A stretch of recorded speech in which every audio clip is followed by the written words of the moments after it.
nama Tuhan. Haleluya.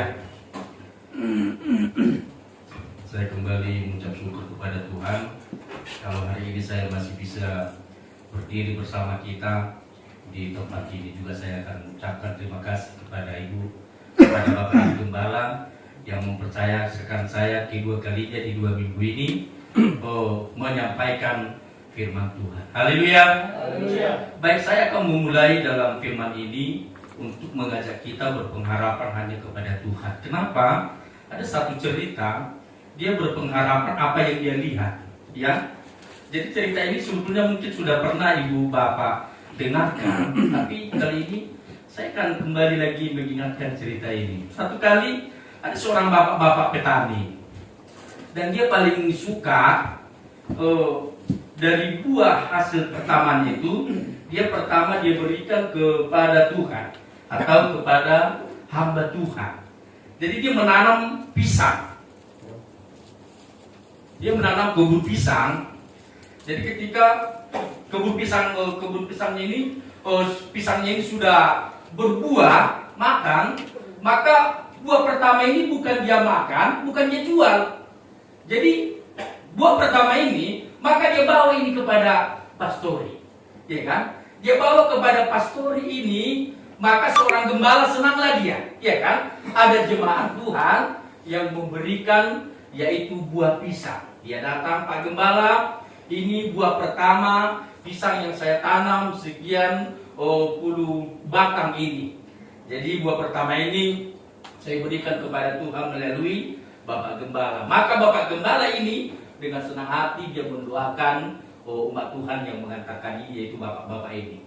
Jadi sesudah itu dia pulang, Pak Gembala saya pulang dulu. Jadi Pak Gembala ini bilang tunggu sebentar, katanya. Apa itu lagi Pak Gembala? Lalu Pak Gembala ini dia pergi ke belakang. Di belakang ada satu ekor kambing, iya kan? Dia ambil kambing ini, iya kan? Dia bawa. Nah ini untukmu ya, katanya. Jadi dengan senang hati bapak ini dengan senang hati dia terima ini, dia bawa ini. Lalu ada bapak-bapak yang melihatnya. Itu kambing dari mana, katanya? Ini dari kambing, saya pas ngantar pisang ke Bapak Gembala. Saya bawa satu tandan pisang, maka Pak Gembala memberikan kambing kepada saya. Jadi bapak ini tadi langsung dia berpikir, ini pisang hal yang kecil dikasih satu kambing, ya kan? Lalu dia langsung berpikir, saya bawa dulu ini apa ini? Sapi ini, lembu ini. Dia bawa lembu kepada Pak Gembala ini, ya kan? Dia bilang, Pak Gembala, katanya, iya. Ini ada lembu ini. Saya mau kasih sama Pak Gembala ini, katanya. Oh iya, terima kasih, Tuhan berkati. Lalu didoakanlah. Bapak ini yang memberikan sapi ini atau lembu ini. Dia taruh ke belakang. Siap itu bapak ini dia pulang, permisi Pak Gembala saya pamit dulu ya, katanya. Tunggu sebentar, katanya. Saudara mungkin sudah tahu ya tujuannya ya. Dia pergi lagi ke belakang, ya kan? Dia bawa pisang ini tadi, dia berikan kepada si bapak ini. Dan si bapak ini dia pergi dengan hati yang besar, ya. Jadi ibu bapak yang diberkati Tuhan, kita harus berpengharapan hanya kepada Tuhan, amin. Jangan berpengharapan apa yang dibawa orang ini tadi, iya kan? Dia berpengharapan kepada manusia. Masa satu tandan pisang dikasih satu ekor kambing.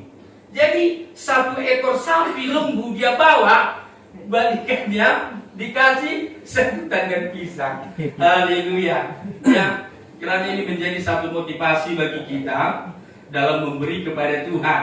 Ya, terkadang kan kita iri kepada dengan orang lain. Jadi tidak perlu kita akan iri kepada dengan orang yang lain. Dan saya sudah kirim khotbah yang akan saya sampaikan bertema pada hari ini, hidup bersama sebagai keluarga Allah. Di sini ada satu garis besar sebagai, iya kan? Kalau kita di tempat ini adalah keluarga besar GPD Eklesia, kalau kita ditempatkan salah satu sebagai di sini atau sebagai pemain musik, ya, atau sebagai pelayan singir, atau sebagai sesuatu hal kecil apapun, itu adalah sesuatu yang sangat menyenangkan. Amin. Kita senang, ya, karena kita berada di keluarga besar Eklesia. Jadi keluarga besar eklesia ini tentunya kita apa yang ada di dalamnya ini maka kita akan menikmatinya. Haleluya. Jadi ini kita dikatakan hidup bersama sebagai keluarga Allah. Berbicara mengenai tentang keluarga. Tadi mungkin ibu yang berdua di sini hampir sama ya kan? Oh, dalam dua yang saya juga sampaikan ini firman ini. Coba kalau kita berada di keluarga Bapak Presiden, ya kan? Presiden dari kita Bapak Jokowi, tentu kita akan bisa di istana. Ya, di istana ini penuh dengan apa? Penuh dengan kemegahan di sini. Yang pokoknya fasilitas di sana semuanya adalah fasilitas nomor 1. Tidak ada nomor 2, nomor 3, apalagi nomor apa. Tetapi semua di sana fasilitas nomor 1. Baik makanan juga semua. Tentunya kalau kita menjadi keluarga presiden, maka kita akan senang. Karena apa? Karena kita bisa menikmati apa yang ada di istana. Ini kita lebih daripada istana. Amin. Mari kita lihat ayatnya yang tertulis di dalam Filipi 2 ayat 1 sampai dengan ayat yang ke-7. Saya akan baca ini, Ibu Bapak akan mendengarkan dan sambil menikmati firman yang saya sampaikan ini. Di sini dalam perikop dikatakan supaya nasihat supaya bersatu dan merendahkan diri seperti Kristus.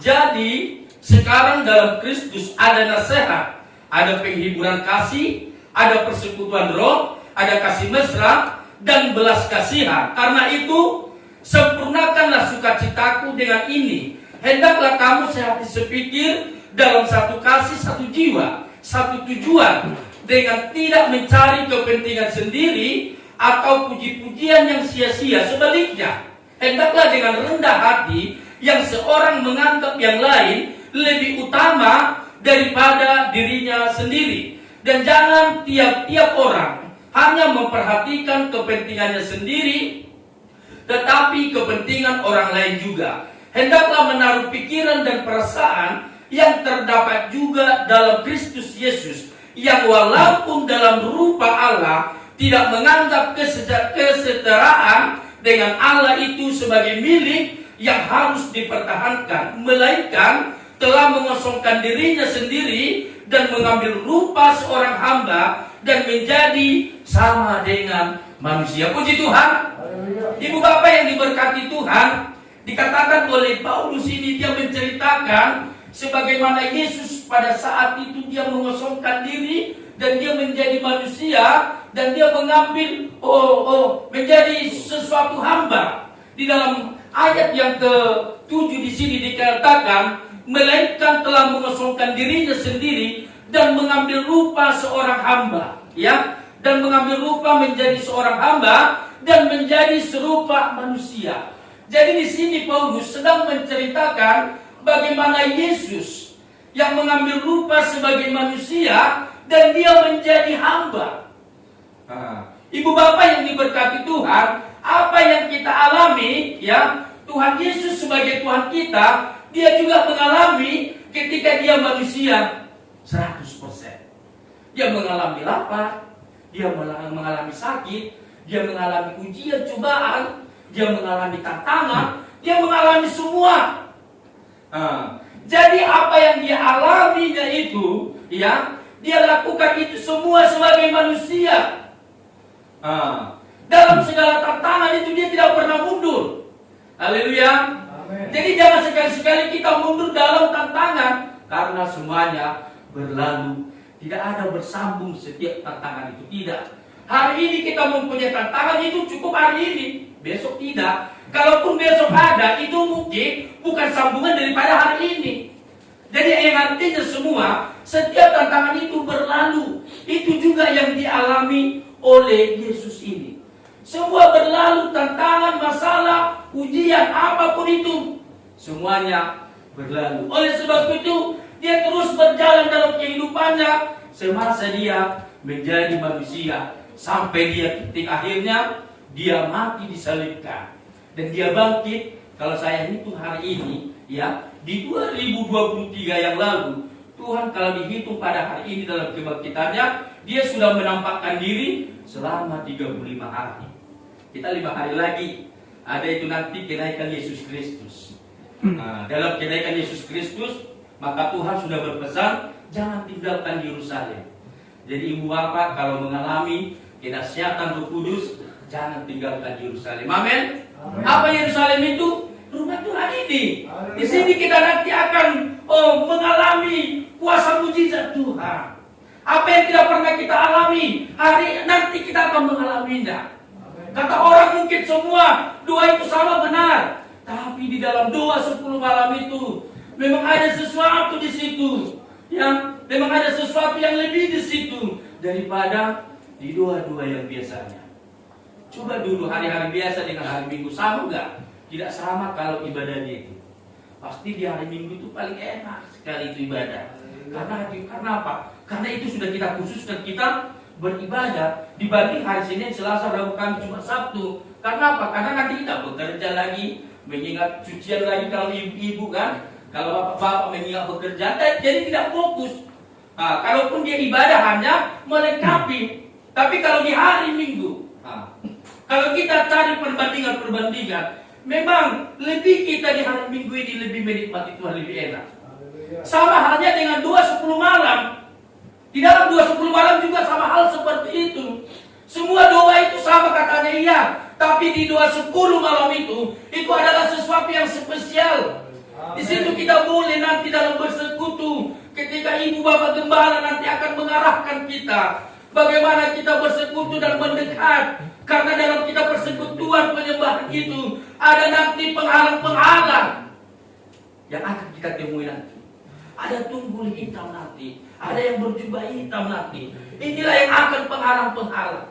Inilah yang akan kita terobos. Inilah yang akan senantiasa bertujuan kita hanya meminta Roh Kudus penuhi aku, Roh Kudus penuhi aku. Jadi dalam doa kita, haleluya, haleluya, Roh Kudus penuhi aku. Kita hanya berpusat kepada Roh Kudus.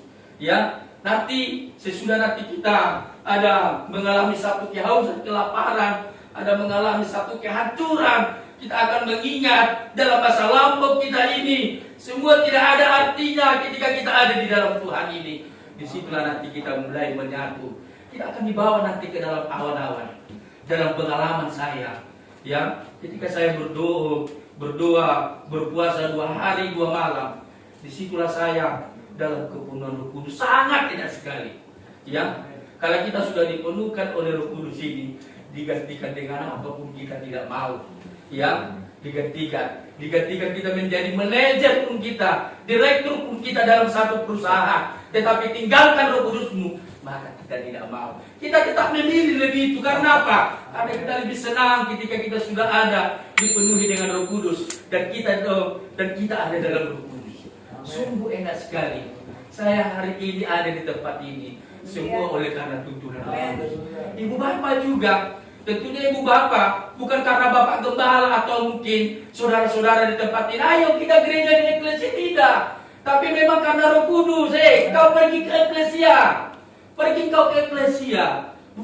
Jadi bukan karena ajakan ibu bapak gembala atau saudara-saudara. Tapi oleh karena ajakan Roh Kudus, kita ada di tempat ini. Saya mau lebih lagi kita menikmati Roh Kudus di tempat ini. Haleluya.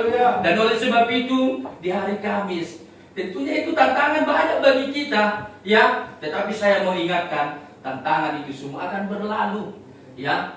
Tantangan itu semua akan berlalu. Baik, apa yang harus kita lakukan supaya hidup bersama sebagai keluarga Allah? Yang pertama, memiliki kasih mesra.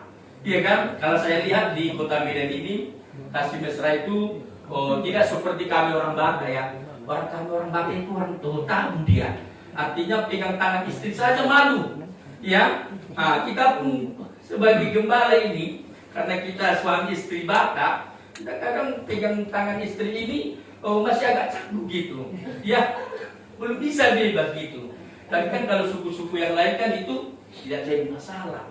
Jadi kita di sini dikatakan memiliki kasih mesra. Tentunya kita yang sudah suami istri, ya, kita tahu bagaimana kita memiliki kasih mesra. Bagaimana orang yang bermesra-mesraan. Saya pernah mendengarkan khotbahnya khotbahnya Yakub Nabayang. Dia mempunyai program dalam hidupnya. Ada dia saat puasa, ada dia saat doa, ada dia saat keluarga, dan ada dia saat bersama dengan istrinya. Tidak boleh diganggu dalam satu hari itu. Jadi saya boleh melihat dia sungguh begitu senang ya. Senang bagaimana mereka bermesra-mesraan bersama dengan suami istri. Memang itu sangat perlu sekali. Jadi ini dikatakan kita memiliki kasih mesra itu. Terkadang kan ada banyak orang di luar sana, kalau bersama dengan orang lain dia mampu bermesra-mesraan, maaf kata, kepada laki-laki lain, kepada perempuan lain. Tetapi kalau di rumah tidak mampu dia. Karena apa? Ini sudah biasa. Kata sudah biasa ini, sebetulnya kita lebih enaknya bersama dengan istri dan suami kita dalam bermesra-mesraan ini ketimbang dengan orang lain. Kalau orang lain kita sembunyi-sembunyi kita, tapi kalau dengan istri kita, maaf katanya, kalau kita berjalan bersama, lalu si suami ini pegang pundak istri ini, nggak jadi masalah kan? Atau pegang tangan ini. Ada beberapa hamba Tuhan, DPD kemana-mana dia selalu bawa istrinya ini, dia selalu pegang tangannya ini. Luar biasa sekali Bapak ini. Dia selalu mesra dengan istrinya ini. Dia selalu mesra dengan istrinya. Jadi memang itu perlunya kita memiliki kasih mesra. Ya. Jadi kalau kasih mesra dalam pelayanan ini bukan seperti kasih mesra dalam keluarga, tapi bagaimanalah kita yang sudah tahu mesra ya, bagaimana dalam pelayanan ini dalam kebersamaan itu. Jadi saya sudah temui kalau di tempat ini saya lihat bagaimana kekompakan itu ya. Saya belum menemui di tempat kami sana. Kalau kami di sana habis ibadah pulang sudah gitu. Namun cerita-cerita itu jarang itu. Kebaktian juga gitu. Siap nanti kebaktian itu pulang. Ibadah pun gitu, siap ibadah pulang. Jadi kita tidak pernah bercerita, apalagi ketawa-ketawa sama jemaat. Jadi ini di sini memiliki keluarga Allah. Ya, ini akan saya bawa ini nanti. Saya sudah punya plan dalam pikiran ini ya. Saya akan kumpulkan dulu bapak-bapak ini, ya kan? Kalau kita sudah kumpulkan bapak-bapak, istri dan anaknya ini sudah enak membawanya, iya kan? Kalau sudah menang bapak-bapak ini tinggal perintah, ayo, mam atau mi dan anak-anak ayo kita gereja sama-sama, enak dia. Tapi kalau istri saja yang menang atau anak saja yang menang, ini masih segan nanti untuk lewat bapaknya. Bisa ditanya kemana? Ke gereja mana? Ya kan? Apalagi tidak ke gerejanya. Kami mau ke gereja Pak, ke gereja mana? Tapi kalau sudah bapaknya yang sudah dimenangkan, kemana saja nanti dia sudah bebas membawa istrinya ini dan membawa anaknya ini. Jadi dalam Filipi 2 ayat 1 di sini dikatakan, jadi karena dalam kasih Kristus ada nasihat, ada penghiburan kasih, ada persekutuan roh, ada kasih mesra dan belas kasihan. Dan mempunyai dikatakan dan belas kasihan. Jadi kita perlunya memiliki kasih mesra. Dalam Kolose 3 ayat 14. Coba ditampilkan dulu. Di situ juga dikatakan mengenai tentang memiliki kasih mesra. Dan di atas semuanya itu, kenakanlah kasih sebagai pengikat yang mempersatukan dan yang menyempurnakan. Jadi dalam kasih mesra ini dikatakan kita harus mengenakan kasih. Jadi kasih ada beberapa kan. Ya ada kasih agape, kasih eros, kasih emosi. Tapi kalau kasih agape adalah kasih Tuhan, kasih yang tidak pernah apa yang diberikan Tuhan kepada kita untuk Tuhan mengharapkan itu diberikan kepada kita, tidak. Manusia kan sudah seperti itu. Kalau dia memberikan sesuatu kepada orang dan dia ingin nanti orang itu juga akan membalaskan kepadanya. Jadi kalau kasih Tuhan tidak seperti itu, yang diberikan hidup kepada kita sudah. Kalau soal kita tidak mau datang kepada Tuhan, tidak jadi masalah bagi Tuhan. Yang menjadi masalah adalah kita sendiri. Rugi kita kalau tidak datang kepada Tuhan. Ya, Jadi Tuhan tidak pernah, oh engkau sudah kuberikan kesehatan, engkau sudah kuberikan berkat, engkau sudah kuberikan ini semua. Engkau harus datang kepada aku. Tidak ada kata harus itu dikatakan oleh Tuhan. Hanya memang kesadaran diri kita sendiri. Kalau hidup kita ini oleh karena kasih dan anugerah Tuhan, sadarlah kita. Kita berikanlah ini juga ini kepada Tuhan hidup kita ini. Tuhan tidak pernah akan meminta hartamu berikan kepada aku, ya tidak. Tuhan hanya meminta hatimu setia engkau dalam bersekutu, memuji, memuliakan nama Tuhan. Dengan cara, di sini juga saya buat dengan cara saling mempunyai keramahan. Dalam Efesus 4 ayat 3, kita perlunya memiliki keramahan. Di kota Jakarta ini, ketika kita berpapasan setiap orang, kalau sudah dilihat orangnya, pasti dia tunduk. Memang etikanya di apa ini tinggi ya, di Jakarta ini, di Banten ini. Asal kita lihat orang, Efesus 4 ayat 32, coba ditampilkan di dalam LCD. Di sana juga dikatakan dengan cara saling mempunyai keramahan. Tetapi hendaklah kamu ramah seorang terhadap yang lain, penuh kasih mesra dan saling mengampuni, sebagai Allah di dalam Kristus telah mengampuni kamu. Jadi juga di sini dikatakan, ya, hendaklah kita mempunyai ramah satu dengan yang lain. Saya tadi sudah katakan, kalau kita berpapasan dengan orang di sini dan kita melihat, maka orang itu sudah tunduk dulu. Jadi luar biasa. Kalau di Medan, kalau kita berpapasan, kalau kita tengok dia, apa kau tengok-tengok katanya? Iya, benar. Apa kau tengok-tengok katanya? Jadi nggak boleh ditengok-tengok orang ini. Tapi kalau di sini langsung dia Pak gitu, Bu, Mbak gitu, enak dia. Tapi kalau dia benar, kau tengok katanya. Juga di sini dikatakan, ya harus mengampuni. Mengampuni ini terkadang saya tidak tahu di Jakarta ini ya. Apakah kita mempunyai sifat mengampuni? Kita harus mempunyai yaitu pengampunan. Ya, kalau sudah Tuhan mengampuni segala dosa kita, kita juga harus mengampuni orang yang bersalah kepada kita. Karena di dalam doa Bapa juga seperti itu. Ya, harus mempunyai pengampunan. Kalau orang Batak itu identik sangat susah untuk mengampuni. Dia kadang berkata, engkau tidak tahu apa dalam hatiku ini yang selama ini yang dia perbuat. Jadi tidak segampang membalikan telapak tangan untuk saya akan berbicara untuk mengampuni dia. Lebih sekali kita kalau tidak mengampuni kan. Coba dulu kita mungkin kena apa ya, kena pisau atau kena apalah mungkin di dalam tangan kita ini. Jadi kan lama-kelamaan kan ada 3 hari, 4 hari atau 1 minggu lah katakan ya, koyak mau di tangan kita ini kan akan bisa sembuh. Dalam pengampunan juga akan seperti itu. Apakah selamanya tangan kita yang kena pisau itu sakit? Tidak ya kan? Itu akan sembuh. Memang menjadi pelajaran ya, pastinya akan ada di dalam tangan kita itu bekasnya.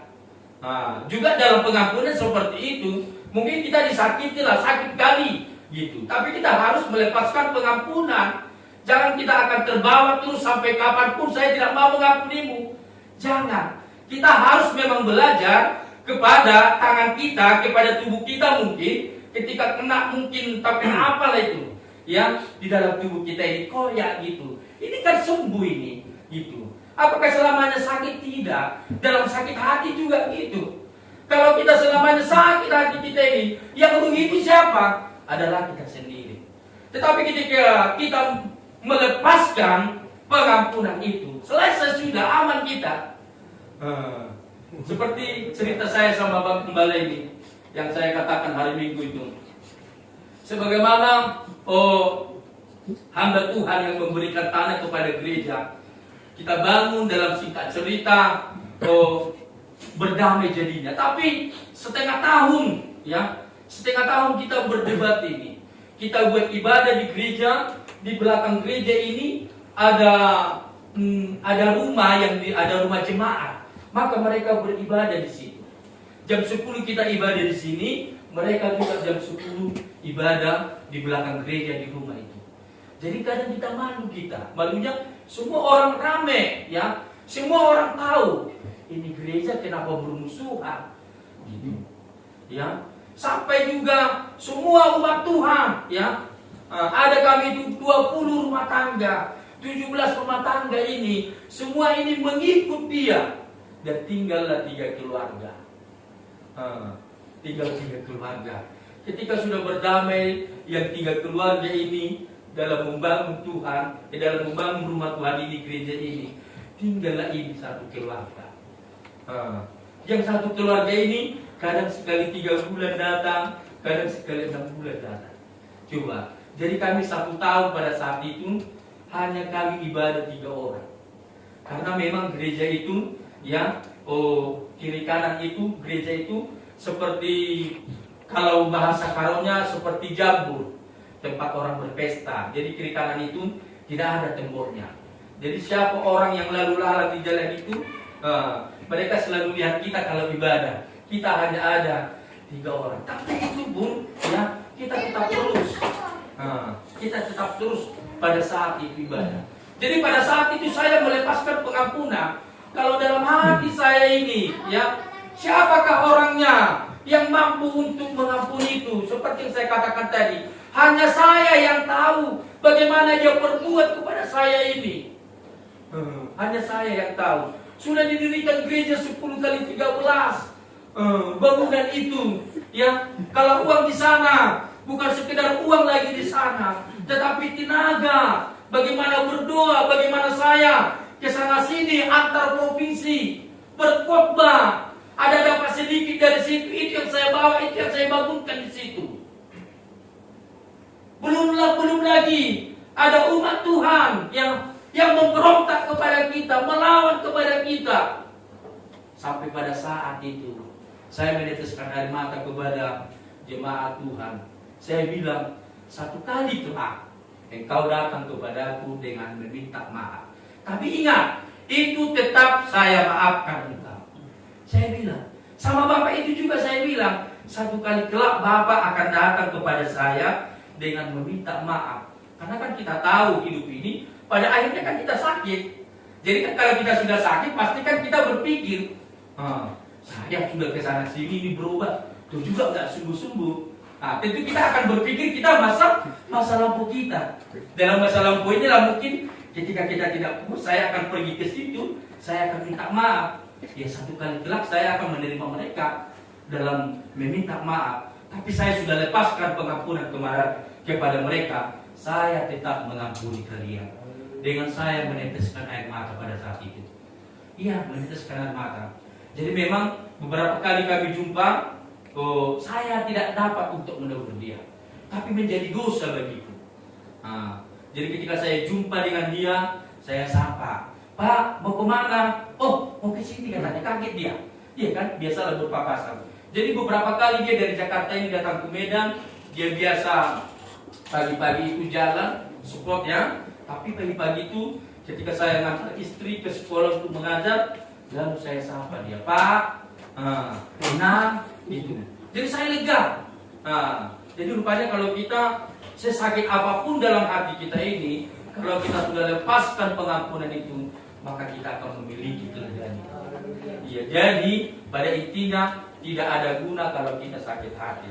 Semua orang mengalami sakit hati, ya, semua orang. Kalau kita tidak membuat sakit hati orang lain membuat sakit hati kita, itu sudah pasti itu. Tapi ya tidak ada gunanya kita untuk sakit hati. Saling mengampuni dalam Kolose 13 ya.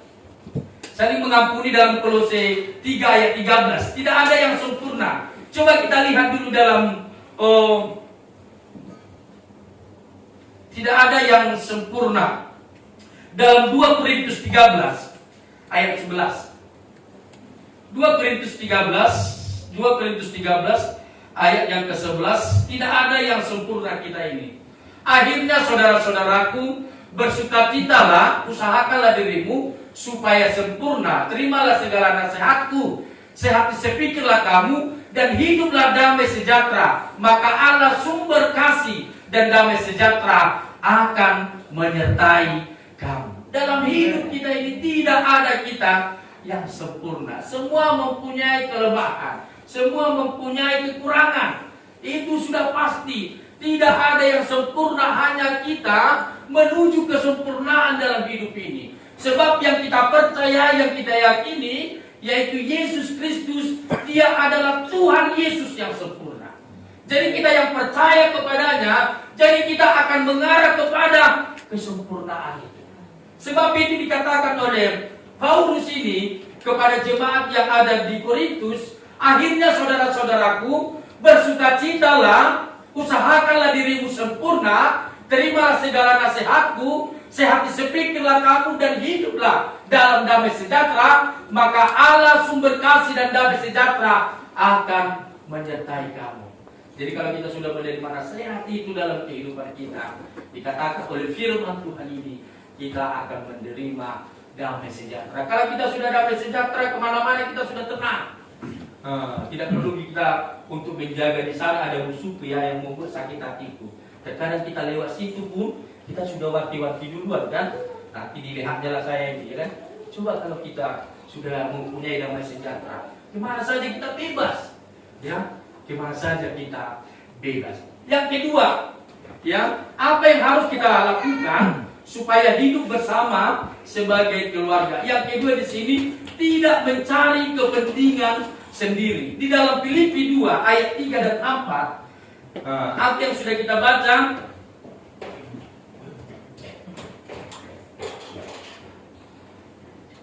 saya baca di sini dalam Filipi 2 ayat 3 dan 4 dikatakan oleh firman Tuhan, dengan tidak mencari kepentingan sendiri atau puji-pujian yang sia-sia, sebaliknya hendaklah rendah hati, yang seorang menganggap yang lebih lain utama daripada dirinya sendiri, dan janganlah tiap-tiap orang hanya memperhatikan kepentingan sendiri, tetapi kepentingan orang lain juga.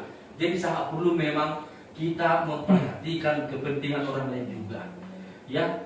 Apa kira-kira yang dia butuhkan? Kita kan tidak disuruh kita harus mencukupi segala apa yang menjadi kebutuhan dia, tidak. Tapi apa yang menjadi kepentingan dia, ya.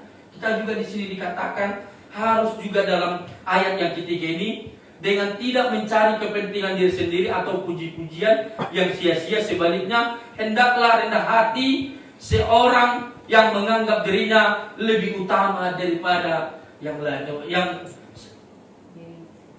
seorang yang menganggap yang lebih utama daripada dirinya sendiri, yang sangat perlu ini. Ada banyak orang kalau sekarang anak-anak muda, ya, kaulah muda itu dia selalu ingin tampil lebih di depan. Ada nanti yang lebih tua di belakangnya nanti, dia tidak mau untuk memonggokkan itu untuk di depan. Jadi dikatakan kita harus memang lebih mengutamakan orang yang lebih tua, orang yang dipercaya mungkin silakan untuk maju di depan. Jadi jangan kita mungkin yang lebih utama di situ, ya, lebih dipentingkan di situ, maka kita akan di depan. Tapi di sini perlunya dikatakan harus juga saling menghormati, ya, jangan kita mementingkan diri sendiri. Dalam keperluan juga seperti itu.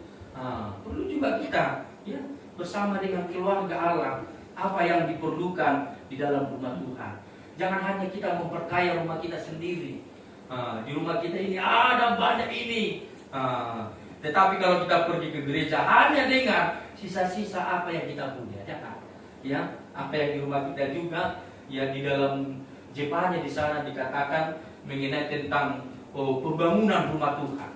Kalau orang pada saat itu dia lebih mengutamakan dirinya sendiri daripada rumah Tuhan.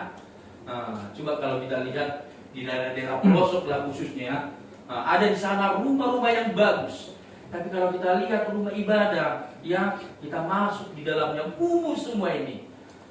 Yang lantainya seperti mana, yang sudut-sudutnya itu jarang disapu, jarang diperhatikan, jarang dilap. Hanya yang nampak saja itu lantainya disapu, cukup itu saja. Tapi kalau kita pergi ke rumahnya, begitu mewahnya, ada ini lengkap semua. Jadi juga kita dikatakan oleh firman Tuhan ini, kita harus juga mementingkan rumah Tuhan.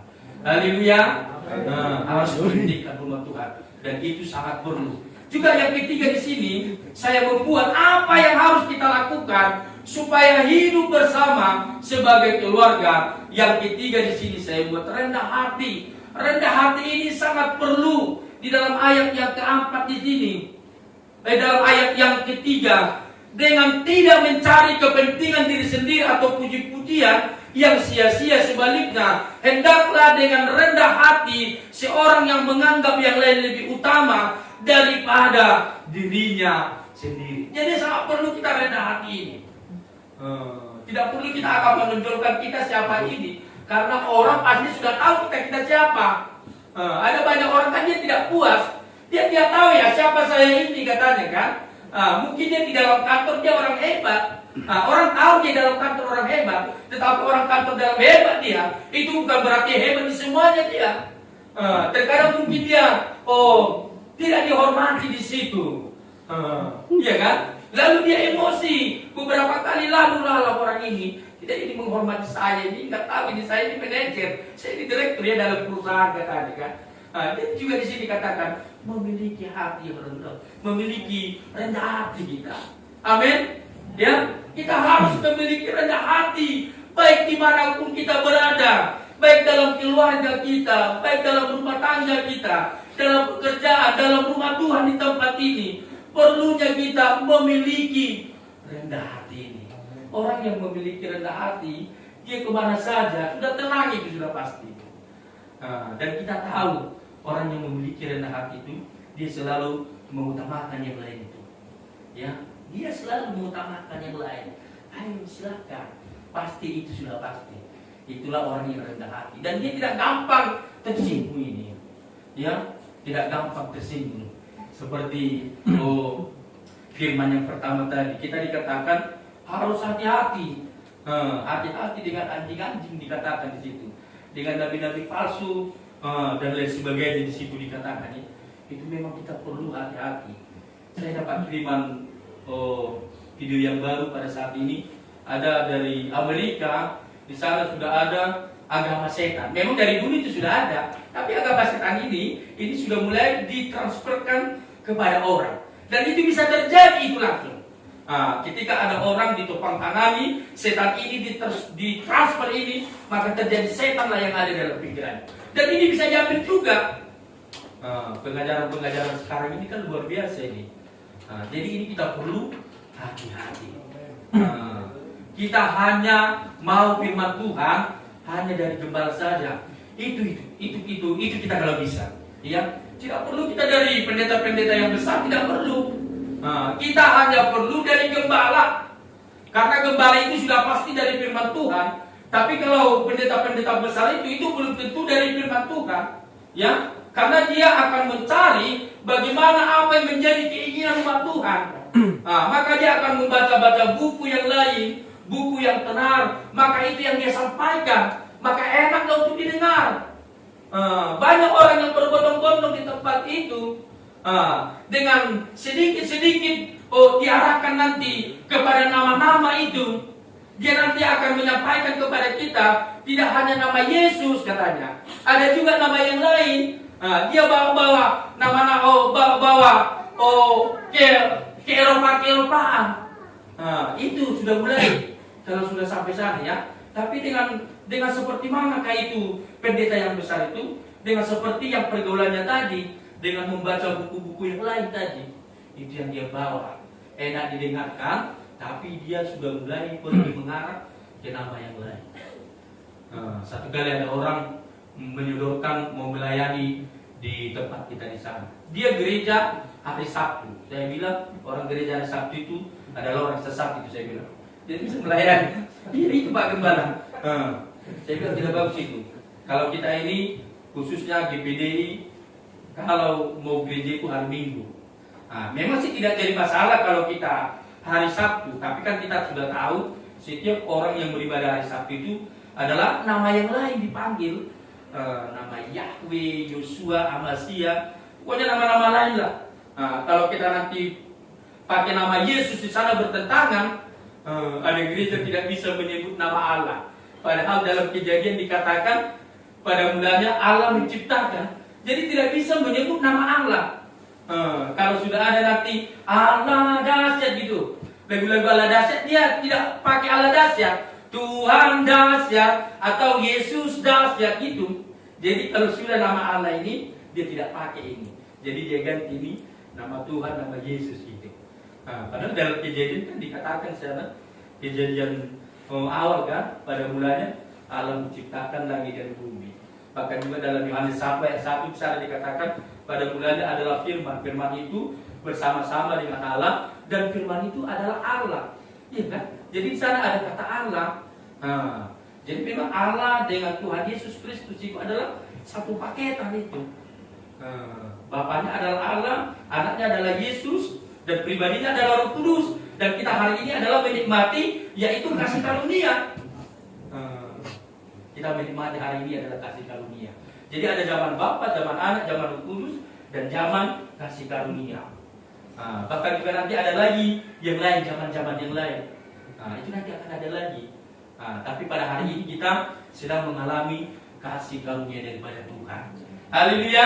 Yang keempat, yang terakhir ini, apa yang harus kita lakukan supaya hidup bersama sebagai keluarga Allah? Yang keempat di sini, memiliki kebersamaan. Ya, di dalam Filipi 2 ayat yang kelima dikatakan oleh firman Tuhan ini, hendaklah kamu dalam hidupmu bersama menaruh pikiran dan perasaan yang terdapat juga dalam Kristus Yesus. Jadi semua kita akan mengarah kepada Yesus. Ya, jadi Paulus ini adalah salah satu, saya bilang ya, bukan orang bilang ini, tapi menurut saya sendiri ini adalah sesuatu juga nomor 2 atau fotokopi daripada Yesus. Ya, Yesus, apa yang dialami Yesus itu juga banyak dialami oleh Paulus ini. Maka Paulus ini dia selalu menceritakan Yesus. Dia tidak pernah menceritakan dirinya, tapi dia selalu mengarah kepada Yesus. Selalu mengarah kepada Yesus. Saya baca dulu sekali lagi. Hendaklah kamu dalam hidupmu bersama, ya, menaruh pikiran dan perasaan yang terdapat juga dalam Kristus Yesus. Jadi dalam hati, perasaan dan pikiran kita ini harus terdapat, yaitu pikiran Yesus. Sebab itu dalam khotbah saya di minggu yang lalu temanya, jadilah kita seperti apa yang kita pikirkan. Yang artinya kita tidak boleh mengkopi-kopi orang, tapi jadilah diri sendiri, tetapi yang mengarah kepada pikiran Yesus. Harus itu. Harus kita mengarah kepada pikiran Yesus. Jangan kita terbawa dengan pikiran kita ini sendiri. Kalau kita terbawa dengan pikiran kita ini sendiri, maka yang ada bagi kita adalah keinginan kita. Tahulah kita sendiri apa yang menjadi keinginan daging kita ini. Masing-masing kita tahu. Keinginan daging, mana mau dia ibadah, mana mau dia percaya kepada Tuhan. Iya kan? Daging ini akan transfer nanti kepada pikiran ini. Dia nanti tidak mau seperti mustahil bagi Tuhan ini. Dia mau, ya, karena dia tahu dalam pikiran kita ini masing-masing. Kita tahu kalau pikiran kita ini pasti tidak sesuai dengan pikiran Tuhan, itu tidak sesuai. Tidak sesuai. Kalau pikiran Allah itu apa yang tidak mungkin itu akan menjadi mungkin. Tapi kalau pikiran manusia tidak mungkin. Iya, memang betul. Tidak mungkin kalau dengan pakai akal pikiran kita. Tapi kalau kita pakai pikiran Allah, tidak ada yang tidak mungkin. Semua pasti mungkin. Semua kita pasti sudah mengalami dalam keluarga kita, dalam kehidupan kita. Coba kalau kita renungkan, siapa bisa, ya? Kalau mulai dari kecil lah dulu kita, ya, mulai dari kecil kita pasti ingat bagaimana dalam kehidupan kita, kehidupan keluarga kita, dan kita hari ini sudah dewasa dan sudah berkeluarga dan kita sekarang ini sudah punya. Coba kita akan mengarah dulu kepada 20 tahun atau 30 tahun yang lalu, ya, mungkin gak kita bisa seperti hari ini? Tidak mungkin. Kalau secara akal dengan pikiran kita ini tidak mungkin. Saya juga secara dengan pikiran saya sendiri, saya tidak mungkin.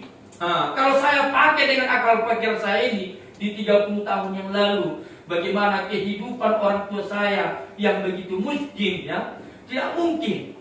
Kalau itu berbicara dengan akal pikiran. Tapi bagi Tuhan itu tidak ada yang tidak mungkin.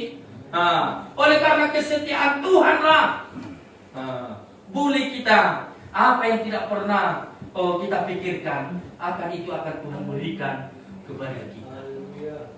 Saya pernah beberapa kali ngopi di warung kopi, lalu ada banyak orang yang bertanya-tanya, bercerita. Biasalah, kalau kita di warung kopi ini kan selalu pendengar kita. Nanti kalau kita yang pembicara, pasti mereka sudah tahu itu karena pendeta. Nah, itu sudah pasti itu keluar dari mulut orang lain. Tapi kita selalu pendengar kita. Saya selalu menasihati mereka kalau sudah diunjuk untuk berbicara kepada mereka. Saya hanya mau katakan ya kepada mereka itu harus dalam memang kesetiaan dalam mengikut Tuhan ini. Tidak ada guna apa yang kau kerjakan, apa yang kau perbuat kalau engkau tidak datang kepada Tuhan. Engkau mungkin hoga-hoga di tempat ini. Tapi ketika engkau coba mengaca dirimu, engkau bandingkan dirimu dengan saya. Nah, saya bukan berarti akan menyombongkan apa yang ada bagi saya, tapi itu menjadi salah satu pembelajaran, salah satu menjadi pertanyaan dalam dirimu. Engkau bisa juga mengikuti jejak dalam hidupku dengan engkau datang kepada Tuhan. Saya bilang, itulah terkadang kalau kita sudah dimintakan untuk berbicara kepada mereka di situ. Makanya seperti khotbah yang di pemuda itu yang saya kasih motivasi kepada pemuda itu, memang pemuda itu kalau mau dia belajar dalam kesuksesan itu, dia akan melihat orang sekitar dia itu, umurnya 25 tahun, 30 tahun, 40 tahun, apa yang sudah dia miliki dan sebaliknya. Apa yang dia tidak miliki. Disitulah pemuda remaja yang dia mungkin sudah beranjak umurnya 15 tahun, ya, dia sudah bisa membedakan bagaimana kesuksesan juga, dia sudah tahu bagaimana caranya. Hanya memandang itu saja. Kalau dia berumur 25, berumur 30, dan berumur dia 40, apa yang sudah dia punya? Dan sebaliknya, apa yang sudah dia tidak punya? Itulah pemuda yang perlu bercermin kepada mereka. Apa yang dia punya harus dicari jejaknya. Bagaimana dia punya? Ayo mengikuti. Dia punya karena dia mungkin tidak pergi jalan-jalan, karena dia mungkin tidak boros, karena dia mungkin menabung, karena dia tidak merokok, karena dia tidak minum. Maka dia ketika punya umur 25, punya sepeda motor, umur 30, punya rumah, umur 40, dia sudah ada anaknya yang sudah besar. Dan sebaliknya juga seperti itu. Mungkin dia punya ini tapi tidak seperti yang sukses ini, yang punya dia segalanya. Jadi itu saya memang selalu memberikan motivasi kepada muda-mudi. Karena satu orang pernah, anak kecil bertanya kepada saya, dia masih kelas 6. Karena saya pernah bertanya kepada dia, cita-cita apa? Saya bilang, cita-cita saya saya nanti mau buat campuran bagaimana biar meledak katanya. Iya kan bahaya. Umur kelas 6 SD dia sudah memikirkan bagaimana caranya nanti untuk meledak katanya. Pembuatan meledakan gitu. Wih, kok gitu kan kau berpikir ya? Iya om. Coba kelas 6 SD. Baru yang kedua juga dia bertanya, saya bertanya apa cita-citamu? Nanti saya mau jadi astronot om katanya. Bagus-bagus. Karena kan biasanya ditanya anak-anak apa cita-citamu? Polisi lah, tentara lah, dokter lah kan, satpam lah. Ya kan? Itu sudah pasti. Apa yang menurut dia tertarik, ya kan? Gagah dilihatnya orang. Ketika ada orang juga bertanya kepadanya, maka dia akan menunjukkan yang menurut dia itu gagah.